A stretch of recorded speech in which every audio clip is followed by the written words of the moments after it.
Hello and welcome to Isolation Station. This is the anti-social distancing podcast. I'm Mr. George. I'm joined here with my partner in crime, Mr. Robert. Mr. Robert, how are you doing? Hello, Mr. George. Although, aren't you Mr. Robert and me Mr. George? I've only been called Mr. Robert. I've never got the reverse of being called Mr. George when should be called Mr. Robert, but absolutely. What I find slightly odd about this is we don't call each other Mr. Robert and Mr. George. No. We just call each other Robert and George. So calling it, I always find it slightly odd when outside of school and other teachers call you Mr. George and Mr. Robert. And I was thinking about this, and I was thinking I never had this problem in England, because in England we call teachers by their surname. So there's no really weird mix of we have to include Mr. to their first name, because I honestly, about 90% of my school teachers, I still have no idea what their first names are. Indeed, it would be very rude to ask. I remember calling my form tutor by his first name, and he was not very pleased. I can imagine he wouldn't be. No, I mean, if we're talking about calling teachers by names we shouldn't, I called my male primary teacher Mum, which went down very well in year 4. It's quite nice. I mean, it is nice. I mean, it was the misgendering somebody before misgendering became a sort of a culturally zeitgeisty thing. Indeed. Anyway, how are you over it? Yeah, we've been in isolation for, I think I saw 50 days. And I was looking it up. That's more than 10% of the year. Yes. So how have you been coping with more of 10% of the year cooped up in a small flat in Huanchaco? Well, the moon is very bright this evening, so I've decided to wear a hat and sunglasses just in case. I think moonburn might be happening. Of course. Yes, that's so definitely something that we should. I recommend to all our students, if the moon is very bright, please hat, sunglasses, and sun cream. Of course. Yes, but I think that might be because I am going slowly mad here in Huanchaco. Well, I think that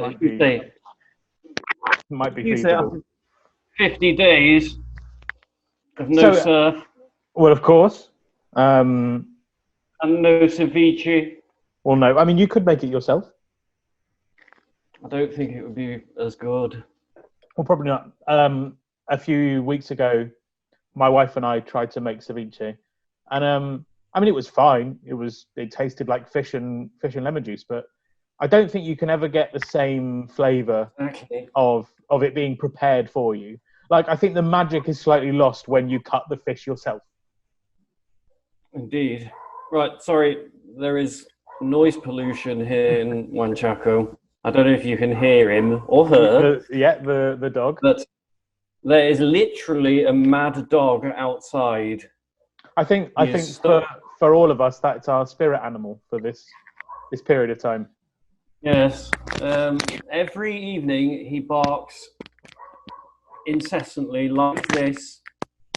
I try and feed him food, but he's a very fussy dog. Throwing it. Yes, because the poor thing is trapped.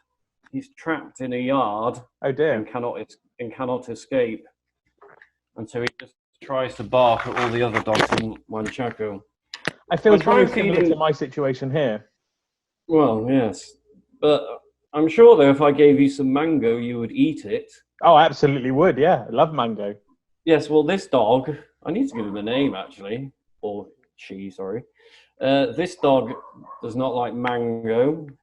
He will eat bread occasionally, and bananas he likes. Oh right. Have you tried with any normal doggy food? No, that's like dog food. That's what we're going to do next, because I'm hoping that he will finally be quiet. I mean, it is possible that feeding him dog food will create the reverse effect, and instead of barking at the other dogs in the neighbourhood, he'll just start barking at you. Have this tendency. I'm just going to have a word with him. 1 moment. Okay. Well, as Mr. Robert goes to talk to his dog. Gracias. Hasta luego. Okay, he's saying goodbye to the dog. As I said again, once again, thank you. Welcome to this podcast. It's going to be a podcast that we're going to do for, at least until the end of the year, hopefully, unless it's very unpopular. And we're going to have guests on every week. It might not be just Mr. Robert. It might be Mr. Robert, depending on how well this podcast does. We're going to have interviews with people, both from the school and from the community, talking about how coronavirus has affected, that's the word, coronavirus, I said it, how the pandemic, as the YouTubers are saying. Do you know that on a complete side note, coronavirus is a banned word on YouTube? If you say the word coronavirus, then you can't make any money on your videos. And so YouTubers have been saying the pandemic, like everyone doesn't know what they're talking about. But what about the news? Or is it only private? Well, I would assume that the news don't base their economic models on YouTube monetization. No, but the news is on YouTube, and they say no. So it doesn't mean that they delete the video. It just means the money from the video is vastly reduced, or you can't get any money. So people, the YouTubers, the young whippersnappers that make their money on YouTube, can only say the word "the pandemic," and I always find it very strange because everyone knows what they're talking. Like, no one is thinking when they say the pandemic that we're talking about Spanish flu from 1919. Yeah. Well, everyone knows that we're talking about, the current thing that is happening to all of us. Do you think it's Donald Trump? What? COVID-19? Do I think it's Donald Trump? No, stopping people from saying it because he doesn't like it. Well, he doesn't like it. I do hear that he does enjoy a nice bit of Clorox. A bit of what, sorry? Clorox, the famous bleach brand. Oh, yeah. Other bleach brands are available. Is that it that you're drinking now? Yeah, lovely glass of Clorox to get rid of the virus. Yeah. I'm sure it will help. I'm sure it will do. Or is it just tap water that he's drinking? It's not tap water. I do purify my water to make it drinkable. I do have some friends that drink tap water, and it's always a struggle to go to their house and ask them for some water, because you never know whether the water will be palatable or awful. Are they alive? Well, yes. Yes, they're still alive. Visit them. It would be strange to just visit the house of corpses, but no, they are alive. Still. Good. I'm pleased. Still surviving, in quarantine. And talking about quarantine, obviously, a lot of people are using quarantine as a way to try new things, right? And my question to you, Mr. Robert or Rob, is what new things during this period of however many days it has been, what new things have you tried? That's a good question. Firstly, I've been running up and down the corridor in my flat 500 times. Okay. Because some friends of mine back in the UK, they can go outside, obviously, and run 5 kilometers for charity. Mm-hmm. And so they have challenged me to do the same, but obviously I cannot do it outside. So I worked out that 500 times up and down the corridor is the same as 5K. Right. Or 5 kilometers. So I've been doing that a few times. That's something new. Right, yeah. Incredibly boring. Yeah, anything more interesting that we can tell the listeners and maybe recommend that they do? Well, that is exercise. Right, but something and it is for charity. I mean, absolutely, but something that people would be able to listen to you and think, oh, that sounds interesting. I better do that. Not just do some exercise. Look, it is very important. What else? Cooking, obviously. Mm-hmm. Trying new recipes. Apart from ceviche. Well, yes. So what have you tried to cook? Oh, just lots of. I mean, not a huge amount because a friend of mine is delivering his excellent food. Mm-hmm. But when I do, what have I been cooking? I'm looking at my kitchen for inspiration. Pollo a la cazadora. Okay. Which is a chicken stew. Of course. Which was very nice. Well, I thought it was very nice. I mean, you have no way of getting a second opinion. No, a variety of vegetable and pasta dishes to be healthy. Lovely. But not a huge amount. What about yourself? Well, so I would say about a year ago, we bought a few things for the kitchen, and we realised at the beginning of quarantine that we really haven't been using them at all.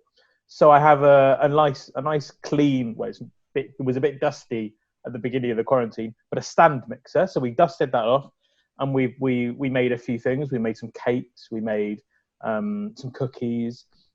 We made pancakes. We made some really fluffy American style pancakes, which were very nice. And apart from that, we've decided to make sort of once every 2 weeks we make something slightly more special. So the most recent thing we made was a lasagna, which was meant to last us a week, and it lasted us about 3 days, which was good. Because it was so good. Because it was so good, and also because after making a lasagna for a day, we didn't really want to make anything else for a few days.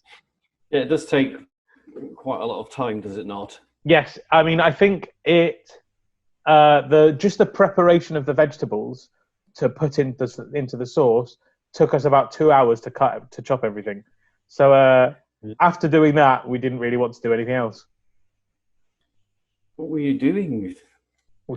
I mean, chopping yes, vegetables. Why so long? I mean, they had to be very, very, very finely chopped.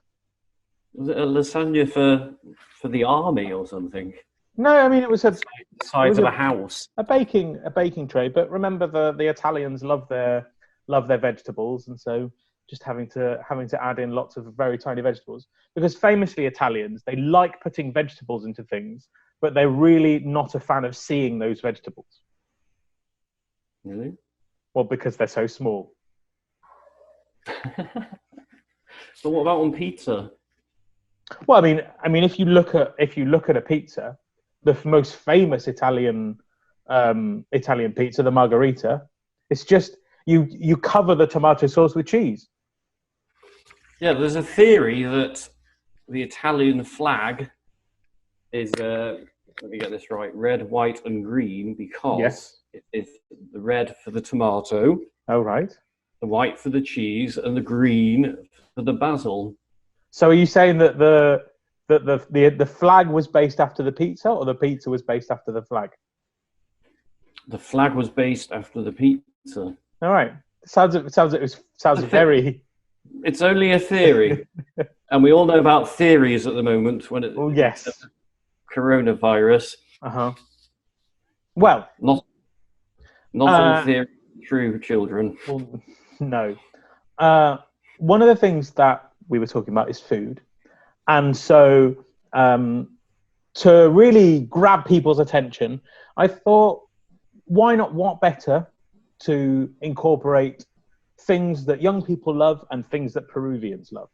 So we have something that all the YouTubers now are doing with Peruvian food. So I thought, what would be nice if we did a lovely tier list all about Peruvian food. Okay. And we could get two people that know almost nothing about Peruvian food to put these foods into order. So I will say what the food we're going to look at is, and then we'll discuss it a bit, and then you'll say what tier we should put it in, and then I will put it in the tier that I want to put it in. So, Okay. I believe. Can we? Sorry, one question. Sorry, can we try the food whilst we're doing this? Can you try the food? I mean, it will be quite difficult unless you. Oh yeah, of course. Sorry, I thought. Yeah, sorry, I thought we were in the same room. I forgot. Sorry. Okay, so the first food we have on our tier list, I believe, is tallarín saltado. Now, have you tried tallarín saltado? Tallarín saltado. That's not. It's what you would get in a chifa place, and it is. I have not been. I have yet not been to a chifa yet. Well, we're off to a great start. Well, whatever there are only a few in Huanchaco, and apparently they're not very good. So right.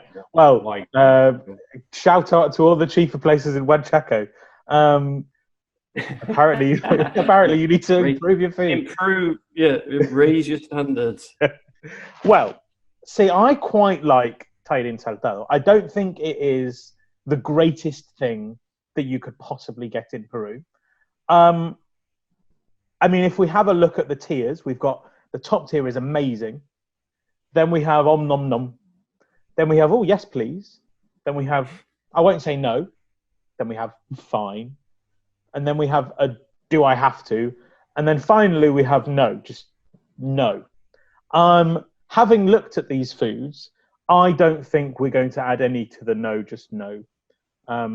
But we have to have it there because you've always got to have a bottom rung of the ladder.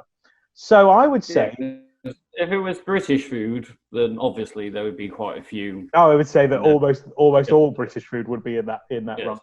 But for now, because it's the first one and we need to set a benchmark, and also I wouldn't say it's incredible, I'm going to put the tallarín saltado into a won't say no. Right, but what is it? Sorry. So it is. It's like noodles that are. It's basically a noodle stir fry. So it's got some vegetables. It could have some chicken in it. It could have whatever you want in it, with some vegetables, stir fried up. Put it on a plate. Lovely. Very quick. Very easy to make. Okay. Yes, please, because I haven't tried it yet. Okay. So as I said, you can make your decision, and then what I say goes. So the next one. Oh, sir, that's not fair. Well, unfortunately, this is not a democracy. We haven't done a register. Sorry, we haven't done a register. Oh no, sorry, we're not in class. Sorry. No, we're not in class. So the next one is tiradito. Have you tried tiradito before? Rodrigo Tardito, as in the teacher. No, tiradito. Tiradito. So it's very similar to ceviche, but the strips of fish are strips, and you put a sauce on them, as well as your leche de tigre. I beg. What did you just say? This. I mean, This is not acceptable. It's a real thing. It does exist. This is not acceptable. I think you'll have to accept it. You don't need to do anything to ceviche, like in Ecuador with the tomatoes. No. So I would. Are you wanting to put it on to no, just no then? No. Because it is still ceviche, I would be interested. So fine. See, I very much like tiradito. I would agree that it's not as good as ceviche, but sometimes the sauce really brings something to it, and I would say yes. I would say yes, please. So if that's the case, then we need to sort of give an average to our answers, and we'll put it in won't say no again. Okay. Okay. The next thing that we have looks like it has rice and it has other things in it. So you don't know what it is? Well, I didn't make this tier list, if I'm being perfectly honest. I am going to say... Like cooking, Mr. George, Mr. Robert, sorry. Okay. It's all about preparation. It absolutely is. I can only apologise. I would say that this is arroz con mariscos. which I would agree with you. Delicious. Any thoughts on arroz con mariscos, Mr. Roberts? Oh, the portion, the size of the portion is great when you're very hungry. Very true. But it doesn't have that much seafood. Okay. So As in it's where but would it you is say it nice. ranks? So yes. So yes, please. There we go. It goes in the yes, please. I would agree. I think you need to get more arroz con mariscos because I don't know about your definition of it not having much seafood. I think that's definitely the person who prepared it for you thought we don't need to put as much seafood in this as we do with others. Yeah, because Because I'm not from Peru. Because you don't know, because you've never had it before. That's not fair. Again, that's not fair. Unfortunately, but no, it is very nice though. Yes. Okay. So the next one, I mean, another thing that you probably haven't had if you haven't had chifa is arroz chaufa. So a friend of mine has made it. Okay. So like egg fried rice. Famously, interesting enough, created by Chinese immigrants to Peru, who didn't have all the ingredients that they had in China, and so had to combine ingredients from Peru and ingredients from China. So that's why we have chifa. And another rule of cooking, Mr. George. And what's that? Improvise. You say that. A few years ago, a friend of mine prepared a tiramisu. And the problem is this person went to the supermarket and couldn't find any of the ingredients in a tiramisu, and so substituted every ingredient of this tiramisu for something completely different. And I can tell you it was one of the worst things I've ever put in my mouth. And did they call it a tiramisu? They absolutely called it a tiramisu, only told us afterwards that they couldn't find all the ingredients. So we went in with high hopes, and they were very much dashed. The liars. Unfortunately, yeah. Did you get food poisoning? I mean, miraculously, no. Well, that's something. Yeah, I mean, I wouldn't say that a bonus of food is I didn't get food poisoning. But 1 star, I think that's a 1-star review. Did not. Did not get food poisoning. Fine. It was a 1-star tiramisu. So arroz chaufa. Where would you put arroz chaufa? Won't say no again. Yeah, I think I'd agree. I'd say that arroz chaufa can be very, very, very good, and it can also be something that you just rustle up because you only have 10 minutes if you want to have some food. It's a great way of using up leftover rice. So that's a tip for all of you cooks over there. The next never waste food. No, we've got how many rules of cooking is that now? We've got improvise, preparation. Always cut your vegetables super duper fine if you're preparing Italian food, and never waste. That's four of the basic rules of cooking. Free education. Absolutely. So the next one is arroz con mariscos. No, sorry, it is arroz chaufa con mariscos. Well. So I mean, I don't want to put words in your mouth, but I mean, we've got chaufa and we've got mariscos. Surely that elevates the rice to yes, please. Yeah. Excellent. I'm glad we agree. The next one, and I will tell you, this is one of my favourite breakfasts on a very special Sunday morning, is chicharrón.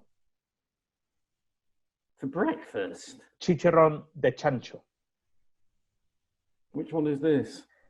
So it's pork, and you boil the pork, and then you fry it in the pork fat, and it goes really crispy, and it is absolutely delicious. And if we do not put it in amazing, I'm going to be very annoyed with you. I've never had it because my breakfast is normally nothing but fruit. Well, I mean, famously in the teachers at Mick, your breakfast is one sole of bread and some avocado. Yeah, those days are gone. Well, now you're not going to school anymore. Yes, when I go back to school, can't say I miss it either. Funnily enough, bread What, and school or the avocado. avocado and bread? Oh, of course, I miss school. Come Okay, on. well, the next one, and I don't think we even need to discuss it. It's ceviche. I'm sorry. Okay, without trying to bring back memories, we won't discuss it. Right, Thank you very much. The next one, and one of Peru's famous soups, is aguadito. Have you ever had aguadito? Aguadito.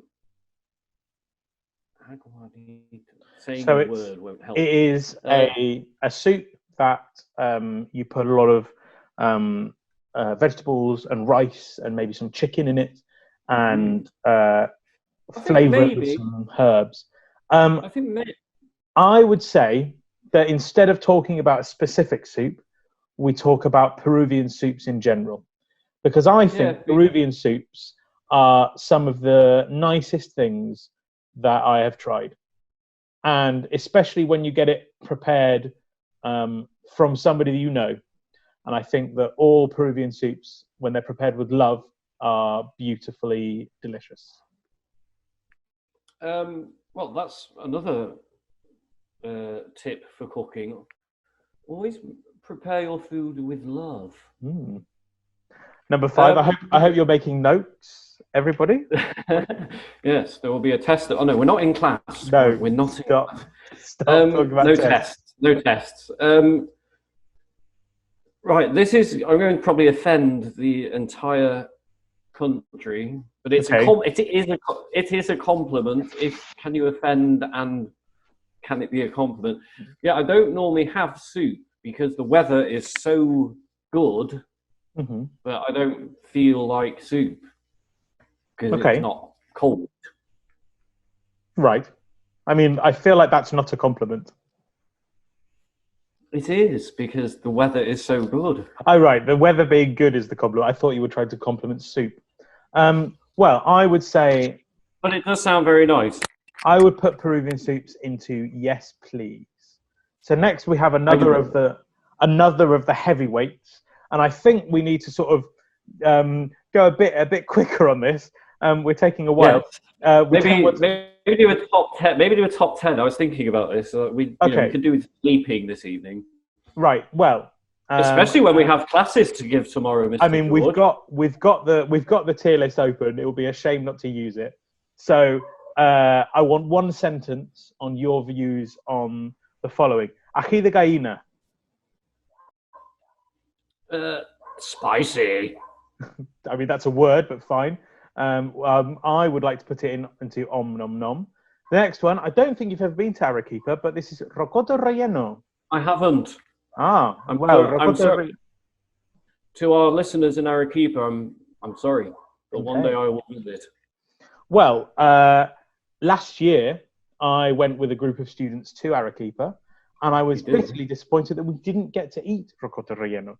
But I have eaten rocoto relleno before, and I found it to be very, very delicious. And we're going to put it into yes, please.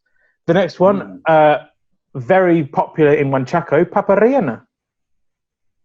Indeed, and very useful when you either haven't got any food to cook or you just cannot be bothered. Right. And very cheap as well.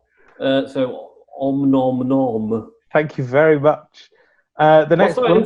What's om nom nom in Spanish? I don't know. It's the sound, isn't it? It's the sound of you eating something delicious. I would assume it's the same. Please, listeners, email us. Next one, pollo a la plancha. Yeah, it's all right. Would you agree with won't say no? Yeah, it's not pollo a la brasa. Okay.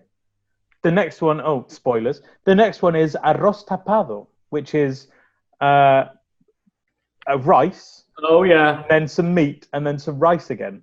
Oh, yeah. Yes, please. So You're I'll putting stop. it. I'll talk normally. You're putting it to yes, please. No, more. Sorry, om nom nom. See, I don't really like it very much. I find it a bit Because boring. Because I like it, and so Mr. Robert likes it, so I can't like that. I'm trying to be contrarian. I would put it into fine. If you're putting it into yes, please, we'll meet in the middle and won't say no. Okay. The next one is, I believe, this is chupe de camarones. Is this something else you've never had before, Mr. Robert? What do you think that means? I think that means a no. So chupe de camarones, very delicious. It's got prawns and it's quite a creamy soup. Well, you know my feelings about soup, I'm afraid. Too hot. I do. Way too hot. But unfortunately, this is my show and we're putting it to yes. Yes. Yes, please. Yes, sir. The next one we have, I believe it is another tajín saltado, but this time with meat. So just like we put we put arroz chaufa into won't say no, and then arroz chaufa con mariscos into yes please. I think we should have the same rule and put an addition to tajín saltado with a bit of meat and put it into yes please. Do you agree? Well, does my opinion make any difference? Absolutely not. The next one we have papa a la huancaína. Yeah, it's a very interesting starter. Yeah, I would say that it's I mean the potatoes don't really add much to it. Nobody is eating papa a la huancaína for the potatoes, are they? Yeah, I mean it's better when there's an olive. I disagree. I don't really like the olive. Oh, here we go again. Come on. But I completely respect those that do like the olive. Yeah, I won't say no. I think, well, fine. I would say om nom nom. Really? But yeah, very much enjoy a papa rellena. Next one, and I'll be very disappointed. No, Papa la huancaína, sorry. Yes. The next one, and I'll be very disappointed if this doesn't go straight to the top, is lomo saltado. Doesn't make any difference. Yes, absolutely, definitely. Okay. Very good. That's there. This next one, I believe, is arroz a la jardinera, which is basically gardener's right. Well, yeah, but gardeners means it's got peas in them. Well, I do like peas. So yes, peas. Sorry. Yes, please. No, it is yes, please. Okay. We've got causa next. What are your feelings on causa? Being a social studies teacher, surely you know the history of the causa. Yeah. Do you think we could not talk about this? Would you like to hear the history of the causa? Yes, please. Okay. Well, during I've got my pen. Good. Make notes. Cornell notes, please. Yes, exactly. During one of the many wars with Chile, to make money for the armed forces, people in Lima decided to use what they could and made mashed potato and chicken sort of balls, and they sold it as por la causa, or for the cause, right? And then they would give the proceeds to the armed forces. And so even after the war ended, people decided that they really liked this causa, and so it continues to this day. Excellent. Yeah. I wonder if you can get causa in Chile. Somehow I doubt it. You never know. Well, you do never know. Have you had causa before? Anyway, I have, amazingly. One of the few that you have tried. Well, if it's not a hamburger, then that's a joke. Yes, please. Okay.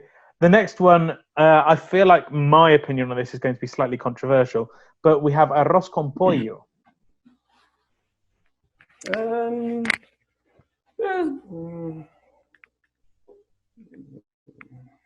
won't say no. I very much dislike arroz con pollo. I feel like the flavour of the rice is far too much coriander for me.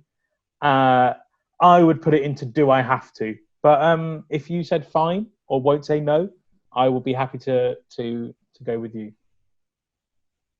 Yeah, I said won't say no. Won't say no. Put it into won't say no then.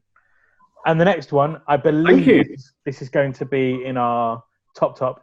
Pollo a la brasa. Oh, yeah.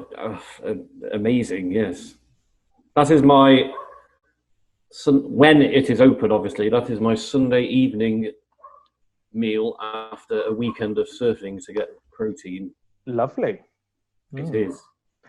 Next one. I mean, we know what you're saying about soups, so maybe Next. bow out for this Next. one. But we have minestrone. And before you even say anything, it's going into om nom nom. Minestrone is really lovely. It's one of my wife's favourites. Oh, that's nice. She'll probably listen to this, and just so there's no problems, minestrone is going to the top, almost. The next one we have cabrito. Goat. Yeah, cabrito a la norteña. So we've got it's stewed goat. You get it here. I've never even seen it in. Yeah, no, you can get it quite often. I would say that it is, when done well, it's definitely up there. It's very, very good. Yeah, and then finally, I hope we're not upsetting any vegetarians here. Well, do you get many? I think there are quite a few, yes. And then finally, we have tallarines verdes. I'm sorry. Tallarines verdes. I've had this one, which is very That's open-minded of me, like open-mindedness. Absolutely.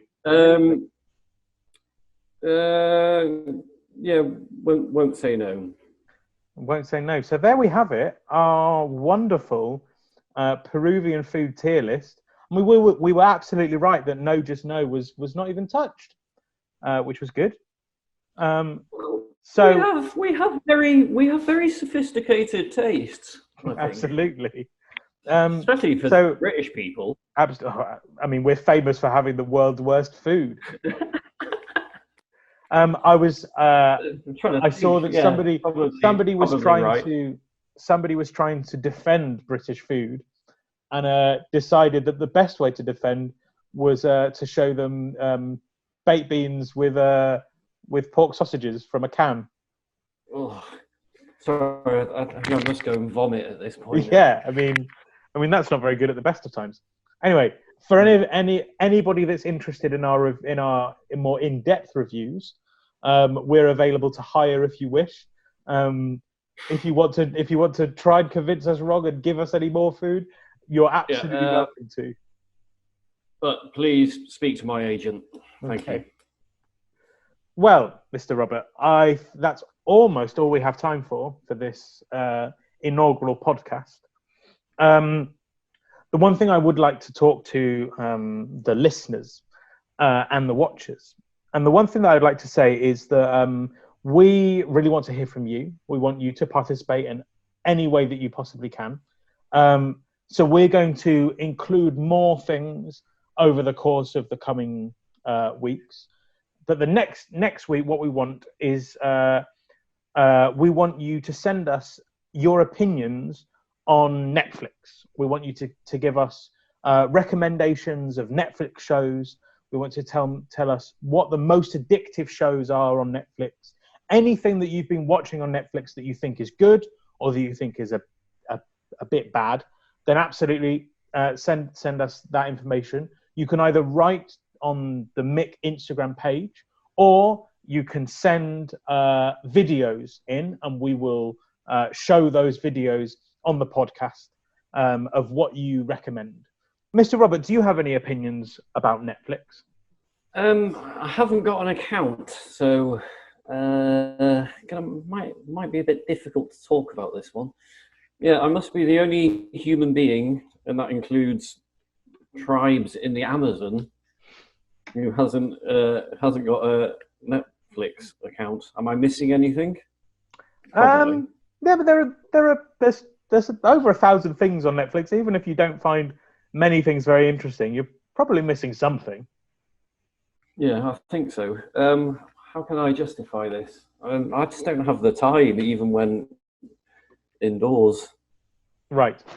Well, that brings us to the end. Sorry, not really helping there. No, thank you very much for your analysis of Netflix there. I believe that you've heard of a few people on Netflix that have been doing some slightly weird things. Yes, students whose names will not be given Absolutely. have previously admitted to me of spending a week of holiday watching the entire series of Friends, for example. Right. Well, I mean, that sounds like a week well spent. They were very pleased about it. They did look like they hadn't seen the sun for some time. Well, I mean, that would happen. Is Friends that addictive? Maybe that will be discussed.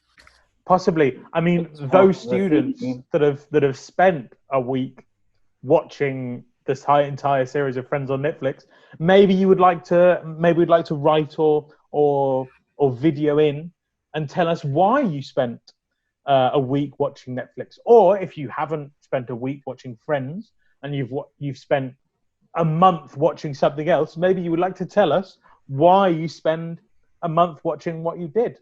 So, I've been Mr. George, and I believe you've been Mr. Robert. Or was it Mr. George? I think both, really. Yeah, well, I've been Mr. Robert and Mr. George. Our names can change. Absolutely can. Thank you very much for joining us, and we'll see you next time. Goodbye. Bye.